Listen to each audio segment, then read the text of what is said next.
स्थानिक स्वराज्य संस्थांच्या निवडणुका काही दिवसांवर येऊन ठेपल्या आहेत. त्यामध्ये ग्रामपंचायत, नगरपंचायत, नगरपालिका, नगरपरिषदा, पंचायत समिती आणि जिल्हा परिषद यांच्या निवडणुका पार पडणार आहेत. त्या अनुषंगाने आताच माणमध्ये स्थानिक स्वराज्य संस्थांच्या निवडणुकांचं वारं वाहू लागल्याचं चित्र बघायला मिळतंय.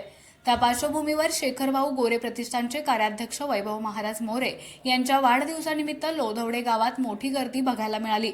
लोधवडे तसं बघायला गेलं तर माजी सनदी अधिकारी आणि राष्ट्रवादीचे शरद पवार गटाचे नेते प्रभाकर देशमुख यांचं गाव.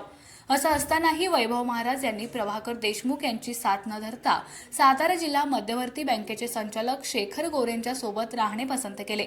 त्यामुळे निष्ठावंत कार्यकर्त्यांच्या मनाला इच्छेला बळकटी देण्यासाठी शेखर गोरे हे स्वतः वैभव महाराज यांच्या वाढदिवसाला थेट दुबईहून भारतात आल्याचं स्वतः शेखर गोरे यांनी सांगितलं.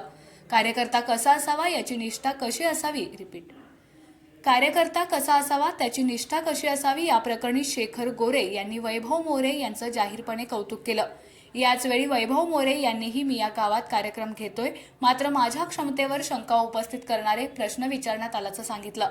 त्यांना इथे जमलेली ही गर्दीत सगळ्यात मोठं प्रत्युत्तर असल्याचा टोला वैभव महाराज यांनी नाव न घेता लगावला.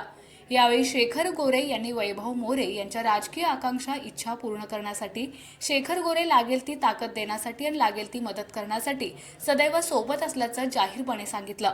वैभव मोरे आणि शेखर गोरे यांनी जाहीरपणे आगामी निवडणुकांच्या अनुषंगानं कुठलंही वक्तव्य केलं नसलं तरी या दोघांनी राजकीय इच्छा आकांक्षाच्या अनुषंगाने केलेली वक्तव्य उपस्थित असलेल्या सर्वांच्याच लगेच लक्षात आली.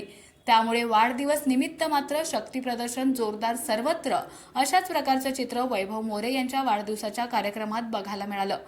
त्यामुळे या वाढदिवसाच्या कार्यक्रमाच्या आड नेमकं कोणतं गुपित दडलंय याचं उत्तर आगामी स्थानिक स्वराज्य संस्थांच्या निवडणुकीच्या काळातच दिसेल. गोंदवले जिल्हा परिषद गट हा राष्ट्रवादीकडून आजपर्यंत गोरे यांना जिंकता आला नाही.